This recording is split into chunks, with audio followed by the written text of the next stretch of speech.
예수께서 성령의 충만함을 입어 요단강에서 돌아오사 광야에서 40일 동안 성령에게 이끌리시며 마귀에게 시험을 받으시더라. 이 모든 날에 아무것도 잡수시지 아니하시니 날수가 다음에 줄이신지라. 마귀가 이르되 내가 만일 하나님의 아들이거든 이 돌들에게 명하여 떡이 되게 하라. 예수께서 대답하시되 기록된 바 사람이 떡으로만 살 것이 아니라 하였느니라. 마귀가 또 예수를 이끌고 올라가서 순식간에 천하만국을 보이며 이르되 이 모든 권위와 그 영광을 내가 네게 주리라. 이것은 내게 넘겨준 것이므로 내가 원하는 자에게 주노라. 그러므로 내가 만일 내게 절하면 다 내 것이 되리라. 예수께서 대답하여 이르시되 기록된 바 주 너의 하나님께 경배하고 다만 그를 섬기라 하였느니라. 또 이끌고 예루살렘으로 가서 성전 꼭대기에 세우고 이르되 내가 만일 하나님의 아들이거든 여기서 뛰어내리라. 기록되었을 때 하나님이 너를 위하여 그 사자들을 명하사 너를 지키게 하시리라 하였고 또한 그들이 손으로 너를 받들어 내 발이 돌에 부딪히지 않게 하시리라 하였느니라. 예수께서 대답하여 이르시되 주 너의 하나님을 시험하지 말라 하였느니라. 마귀가 모든 시험을 다한 후에 얼마 동안 떠나니라. 예수께서 성령의 능력으로 갈릴리에 돌아가시니 그 소문이 사방에 퍼졌고 친히 그 여러 회당에서 가르치심에 무사람에게 칭송을 받으시더라. 예수께서 그 자라나신 곳 나사렛에 이르사 안식일에 늘 하시던 대로 회당에 들어가사 성경을 읽으려고 서심해 선지자 이사야의 글을 들이거늘 책을 펴서 이렇게 기록된 데를 찾으시니 곧 주의 성령이 내게 임하셨으니 이는 가난한 자에게 복음을 전하게 하시려고 내게 기름을 부으시고 나를 보내사 포로된 자에게 자유를 눈먼 자에게 다시 보게 함을 전파하며 눌린 자를 자유롭게 하고 주의 은혜의 해를 전파하게 하려 하심이라 하였더라. 책을 덮어 그 맡은 자에게 주시고 앉으시니 회당에 있는 자들이 다 주목하여 보더라. 이에 예수께서 그들에게 말씀하시되 이 글이 오늘 너희 귀에 응하였느니라 하시니 그들이 다 그를 증언하고 그 입으로 나오는 바 은혜로운 말을 놀랍게 여겨 이르되 이 사람이 요셉의 아들이 아니냐. 예수께서 그들에게 이르시되 너희가 반드시 의사야 너 자신을 고치라 하는 속담을 인용하여 내게 말하기를 우리가 들은 바 가버나움에서 행한 일을 내 고향 여기서도 행하라 하리라. 또 이르시되 내가 진실로 너희에게 이르노니 선지자가 고향에서는 환영을 받는 자가 없느니라. 내가 참으로 너희에게 이르노니 엘리야 시대에 하늘이 3년 6개월간 닫히어 온 땅에 큰 흉년이 들었을 때에 이스라엘에 많은 과부가 있었을 때 엘리야가 그중 한 사람에게도 보내심을 받지 않고 오직 시돈 땅에 있는 사렙다의 한 과부에게 뿐이었으며 또 선지자 엘리사 때에 이스라엘에 많은 나병 환자가 있었을 때 그 중에 한 사람도 깨끗함을 얻지 못하고 오직 수리아 사람 나아만 뿐이었느니라. 회당에 있는 자들이 이것을 듣고 다 크게 화가 나서 일어나 동네 밖으로 쫓아내어 그 동네가 건설된 산 낭떠러지까지 끌고 가서 밀쳐 떨어뜨리고자 하되 예수께서 그들 가운데로 지나서 가시니라. 아멘. 누가복음 4장은 예수님께서 본격적으로 공생의 활동을 시작하는 내용을 기록하고 있습니다. 그런데 이 공생의 사역을 시작하기 전에 이 3장에서 어떤 일이 있었습니까?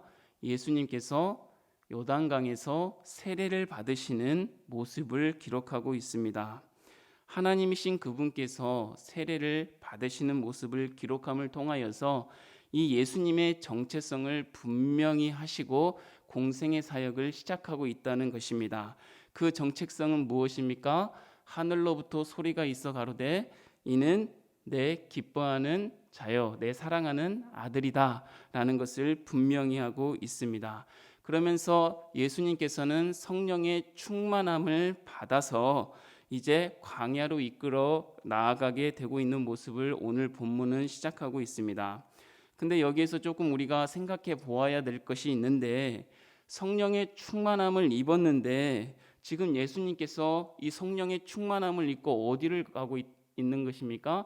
광야로 지금 나아가고 있다는 것입니다. 광야로 이끌림 받아서 나아가고 있다는 것입니다. 근데 그 광야에 또 누가 있습니까? 사단이 이 예수님을 시험하려고 있다는 것입니다. 사랑하는 여러분, 우리가 성령의 충만함을 입고 하나님의 말씀대로 살려고 하면 우리가 어디로 인도하여지고 있는 것입니까? 세상 가운데 있다는 것입니다. 우리의 뜻대로, 우리의 마음대로 이 세상 가운데 모든 것들이 일사천리로 행복하게 딱 만사형통으로 일이 형통하게 이루어질 것으로 우리는 생각하지만 이게 하나님의 은혜가 아닌가? 하나님을 믿고 사는 자는 하나님의 은혜 가운데 행복한 삶이 펼쳐져 있어야 되는 것이 아닌가라고 생각할 수 있지만, 우리가 하나님의 말씀대로 살려고 하면, 우리가 하나님의 뜻 가운데 살려고 하면 우리는 여전히 어디 가운데? 세상의 삶 가운데 여전히 우리의 문제를 맞닥뜨리게 된다는 것입니다. 그런데 이 예수님이 왜 성령의 충만함을 입고 광야에 가서 사탄의 시험을 받으셨냐는 것입니다. 우리에게 무엇을 교훈하고 있습니까? 이렇게 우리의 삶 속에서 성령에 이끌려 말씀에 충만하게 우리가 살려고 하면 이런 문제가 없어지는 것이 아니라 우리가 다시금 새로운 마음으로 마주할 수 있게 된다는 것입니다. 어떻게 해요? 이 시험을 그동안은 어떻게 내가 내 생각대로, 내 의지대로, 내 판단대로 해결해 보려고 했다면 이제는 내 생각과 내 판단이 아니라 하나님의 말씀대로 이 시험을 이기고 예수님께서 공생의 사역을 하셨듯이 우리의 삶 속에서 하나님의 말씀대로 살아야 된다는 것을 우리에게 교훈하고자 하시는 것입니다. 오늘 본문에 보면 예수님께서는 광야를 피하는 길이 아니라 통과하는 길로 바라보기를 우리에게 교훈하고 있다는 것입니다. 하나님은 이스라엘 백성들을 애굽에서 불러내신 후에 곧장 약속하신 땅 가나안으로 이스라엘 백성들을 인도하신 것이 아니라 어디로 인도하셨습니까? 광야로 인도하셨다는 사실입니다. 그것도 몇 년 동안? 40년 동안. 여러분, 왜 이스라엘 백성들을 애굽에서 구원하셨으면 바로 약속의 땅으로 인도하시면 되는 거 아닙니까? 근데 하나님께서는 철저하게 광야로 지금 인도하고 계시는 모습을 우리는 알 수 있습니다. 신명기 8장 2절은 광야로 인도한 이유를 기록해 놓고 있는데 뭐라 말씀하시냐면, 내가 너희를 광야로 인도한 이유는 너희를 낮추고 시험하사 네 마음이 어떠한지, 그리고 너희들의 마음이 하나님의 명령을 지키는지 지키지 않는지 알려 함이라 라고 기록하고 있습니다. 그것은 무슨 뜻입니까? 그동안 이스라엘 백성이 어디에 살았습니까? 애굽에서 430년 동안 살았다는 것입니다. 여러분, 말이 그렇죠. 여러분, 400년이 넘게 애굽 땅에서 살았다는 것은 정말 엄청난 일 아니겠습니까? 10년이면 강산이 변하는데 430년을 애굽에서 있었다는 것입니다. 그러면 지금 이스라엘 백성들은 하나님의 백성이지만 뭐에 익숙해져 있다는 것입니까? 애굽의 문화와 종교와 우상에 익숙해져 있다는 거예요. 그리고 바로 왕이 곧 신으로 여기며 이 이스라엘 백성들이 살았다는 것입니다. 누가 왕인데? 하나님이 왕인데, 그 하나님을 왕으로 모시고 사는 이스라엘 백성들인데 하나님이 왕이라 애굽 바로가 지금 왕이 되어 있다는 거예요. 그들의 삶 속에 뭐가 익숙해져 있냐면 우상이 익숙해져 있다는 것입니다. 그 문화가 익숙해져 있다는 거예요. 그러니까 하나님께서는 출애굽기를 통하여서 뭐를 알게 하시는 거라고 했습니까? 하나님이 누구신지를 알게 하신다는 것입니다. 출애굽을 하면서. 그래서 그동안에 하나님의 말씀 따라 살아야 될 이스라엘 백성들이 누구의 지배 아래, 다스림 아래? 애굽의 지배 아래, 다스림 아래 살아 있었기 때문에 이 광야를 통하여서 뭐를 할 필요가 있었다는 것입니까? 다시금 하나님의 말씀대로 사는 이 훈련을 시키실 필요가 있었다는 것입니다. 사랑하는 여러분, 저와 여러분에게 하나님께서는 오늘도 어떻게 보면 우리가 좋든 싫든 고난의 삶을 우리 앞에 펼쳐 놓으셨을 것입니다. 광야의 삶을 우리 앞에 있게 하셨을 것입니다. 그런데 이 광야의 삶, 이 고난의 삶을 하나님은 우리를 통하여 외면하거나 피하여 돌아가지 아니하게 하시고 맞닥뜨리고 마주보며 이 광야의 길을, 이 고난의 길을 통과하기를 원하고 계신다는 것입니다. 왜요? 이 고난을 통하여서 누가 정말 참 하나님임을 아는 것입니까? 우리 하나님만이 나의 구주요, 나의 생명이라는 것을, 참 신이라는 것을 우리를 통하여서 알게 하시기를 원하시기 때문입니다. 우리에게 허락한 고난을 통하여서 참 하나님을 바라볼 수 있는 은혜가 저와 여러분에게 있기를 주님의 이름으로 축복합니다. 우리에게 허락된 이 고난을 외면하거나 피하여 가지 말고, 정말 피하고 싶더라고요. 어려움이 오면 하나님 제게 왜 이 어려움을 주십니까? 하나님 왜 저에게 이런 일들이 있게 하십니까? 라고 말하면서 피하여 가고 싶어요. 근데 하나님은 피하지 말라 말씀하십니다. 마주보라. 이 고난을 마주보고 이 고난을 통과하여 가자. 왜? 이 고난을 통하여서 더 빨리 누구를 바라볼 수 있기 때문에 하나님의 마음을 알 수 있고 하나님의 뜻을 깨달을 수 있기 때문입니다. 그래서 우리 찬송가 부르잖아요. 이 고난 인하여, 이 풍랑 인하여 더 빨리 가는 것입니다. 하나님 앞에. 사랑하는 여러분, 이 고난이 여러분에게 정말 하나님의 마음을 더 깨닫고 하나님의 은혜를 더 누릴 수 있는 그 고난이 되기를 주님의 이름으로 축복합니다. 이제 사단이 진짜 예수님을 시험합니다. 시험을 허락하시죠. 세 가지 시험을 이 사단을 통하여서 예수님이 받으시고 우리에게 교훈하십니다. 얘들아, 이 고난에, 이 광야의 삶에 이러한 시험이 있을 텐데 너희들은 나처럼 뭐를 통하여서? 말씀을 통하여서 이 시험을 이겨야 한다. 이 광야의 삶, 고난의 삶에서 이길 수 있는 방법은 다른 것이 아니라 하나님의 말씀이다 라고 우리에게 교훈하고 있습니다. 어떤 시험이 있었습니까? 첫 번째 시험입니다. 이 돌들로, 너 하나님의 아들이거든 이 돌들로 떡덩이가 되게 하라. 그러니까 예수님이 뭐라고 합니까? 사람이 떡으로만 살 것 아니다. 하나님의 입으로부터 나오는 모든 말씀으로 사는 것이다 라고 말하면서 물리치고 있습니다. 여러분, 예수님이니까 줄이지 아니하시는 것이 아니에요. 우리 예수님은 100% 하나님이시자, 신이시자 100% 사람입니다. 신성과 인성을 가지고 계십니다. 40일 동안 광야에서 굶주리시니 얼마나 배가 고프셨을 것입니까? 사탄은요, 이것을 너무나도 잘 안다는 것입니다. 저와 여러분이 무엇에 굶주리고 배고파하는 것을 너무나도 잘 알고 있다는 것입니다. 그래서 예수님에게도 시험하잖아요. 그래서 예수님에게 이런 말입니다. 지금 돌들로 떡덩이가 되게 하라는 말은 예수님이 누구의 아들인 것을 알아요. 지금 하나님의 아들인 것을 귀신도 귀신같이 잘 알고 있는 거예요. 그래서 하나님의 능력을 가지고 계시니까 예수님에게 말하는 겁니다.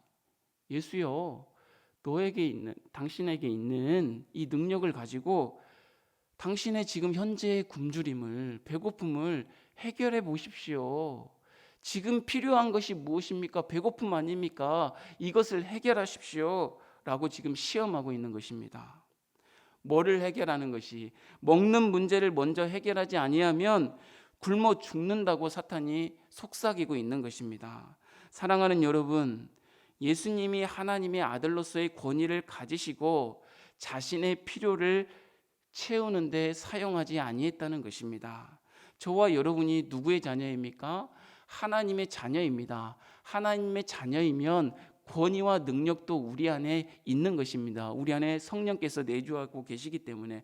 그렇다면 우리 안에 내주하시는 그 성령의 능력으로 우리의 필요를 먼저 채우려고 살지 말고 하나님의 말씀, 우리의 삶을 책임지는 하나님의 말씀을 의지하며 살라고 오늘도 우리에게 말씀하시는 것입니다.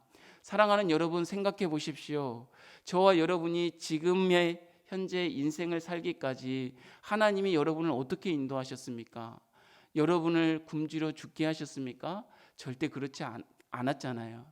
때가 되면 여러분을 먹이시고, 때가 되면 여러분을 입히시고, 때가 되면 여러분을 쉬게 하셔서 여기까지 인도하시지 않았습니까?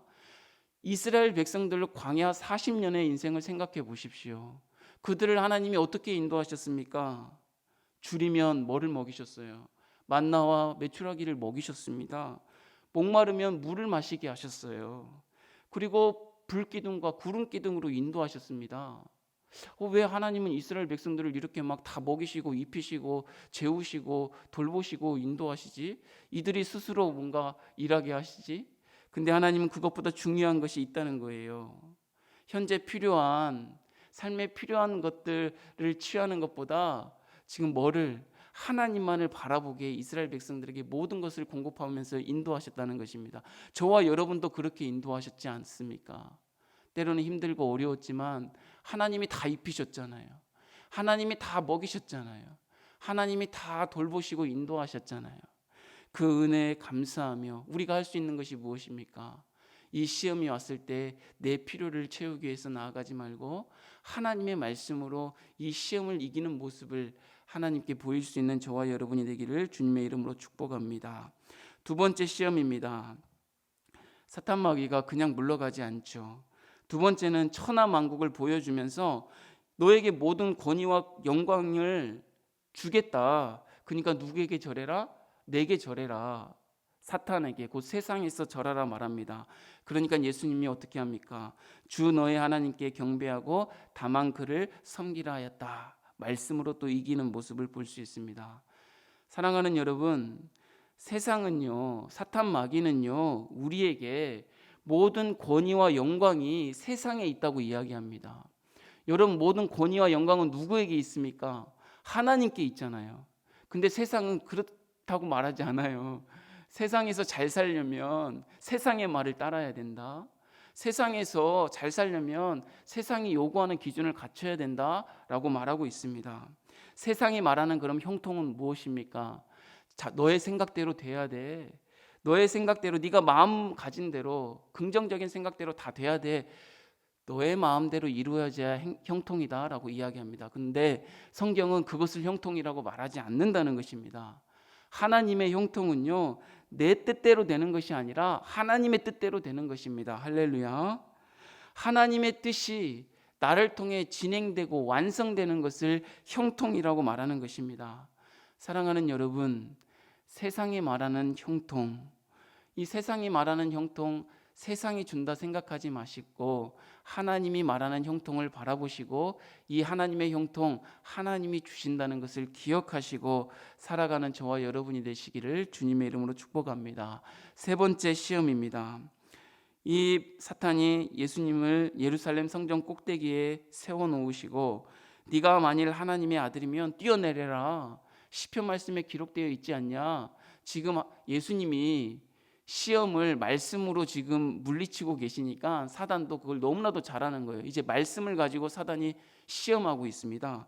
뛰어내려. 그럼 시편에 기록되기를 다치지 않게 하나님이 천군 천사를 보내주셔서 다치지 않게 이렇게 하지 않겠냐. 그러니까 예수님이 뭐라고 합니까? 주 너의 하나님을 시험하지 말라라고 이야기합니다. 이 시험을 하나님의 말씀으로 신뢰하고 있는 모습을 보여주고 있습니다. 사랑하는 여러분, 오늘도 저와 여러분에게 이 광야의 삶 속에 그리고 이 정말 고난의 삶 속에 우리에게 시험하는 이 사탄의 모습들이 우리 안에 있음을 아셔야 됩니다. 하나님의 말씀대로 오늘도 거룩한 주일에 하나님 앞에 예배하는데 사탄이 어떻게 나를 시험할 수 있어? 그렇지 않습니다. 매일매일 시험하고 있다는 사실을 기억하셔야 됩니다. 그러면 그럴 때 우리는 어떻게 해야 되는 것입니까? 하나님의 말씀을 늘 기억하고 하나님이 내게 주신 말씀을 늘 상고하며 이 시험을 물리칠 수 있어야 된다는 것입니다.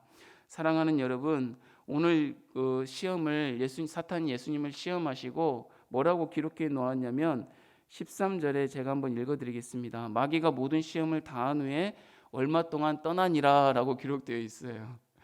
여러분, 마귀가 그냥 떠나가면 떠나가 버려야 되는데 시험을 이겼는데도 얼마 동안 떠나가니라 라고 기록하고 있습니다. 무엇을 말하고 있습니까? 우리의 삶 속에 이 시험이 계속된다는 것을 이야기하고 있습니다. 힘들겠지만 이 시험이 계속된다는 거예요. 예수님 다시 오실 때까지. 근데 중요한 것은 무엇입니까? 이 시험의 삶 동안 누가 함께 하신다는 것입니까? 하나님이 함께 하신다는 것입니다. 하나님이 말씀으로 우리 가운데 임하셔서 함께 하신다는 사실입니다. 그러니까 우리가 힘들어도 뭐 할 수 있는 것입니까? 믿음으로 힘을 낼 수 있는 것입니다. 우리가 그 은혜 가운데 있으니까 세상의 기근이나 적신이나 가난이나 모든 것이 우리를 하나님의 사랑에서 끊을 수 없는 이유는 이 고난의 삶 속에서도 주님이 우리와 함께하고 있기 때문입니다. 하나만 더 말씀드리고 말씀을 맺고자 합니다. 여러분, 예수님이 사탄의 시험을 이길 때 어떻게 하셨습니까? 여러분, 예수님은 신이시잖아요. 사탄이 시험할 때 초자연적인 일로 사탄의 시험을 물리치실 수 있습니까? 없습니까? 있으셔요. 근데 그렇게 하지 않으셨다는 것입니다. 누구를 위해? 저와 여러분을 위해. 저와 여러분이 이 인생을 살면서 성령의 권위와 권능이 우리 안에 있습니다. 그러나 초자연적인 일을 하지 아니하시고 오직 뭐를 가지고 지금 이 시험을 이기고 있습니까? 하나님의 말씀을 가지고 이기고 있다는 것입니다. 오늘 주일 아침에 하나님이 여러분에게 주신 말씀을 상고하시기를 바랍니다. 그 말씀이 우리의 고난의 삶, 광야의 삶을 이길 수 있는 힘이 된다는 것을 기억하시고 오늘 거룩한 주일 하나님 앞에 말씀을 듣고 기도하며 살아갈 때 하나님이 내게 오늘의 삶을 이기라고 이 말씀을 주시는구나 라고 기억하시고 정말 이 주일이 여러분의 삶에 행복하고 기쁨이 되기를 주님의 이름으로 축복합니다. 하나님 아버지, 감사합니다. 오늘 예수님이 광야에서 시험 받으시는 모습을 볼 때 우리는 이 시험을 통하여서 이 시험이 우리의 삶에서 없기를 바라고 외면하여 빨리 지나치기를 바라지만 하나님은 이 고난의 삶과 이 광야의 삶을 통하여서 이 시험을 통하여서 더욱더 하나님의 말씀으로 살라고 말씀하여 주시니 감사합니다.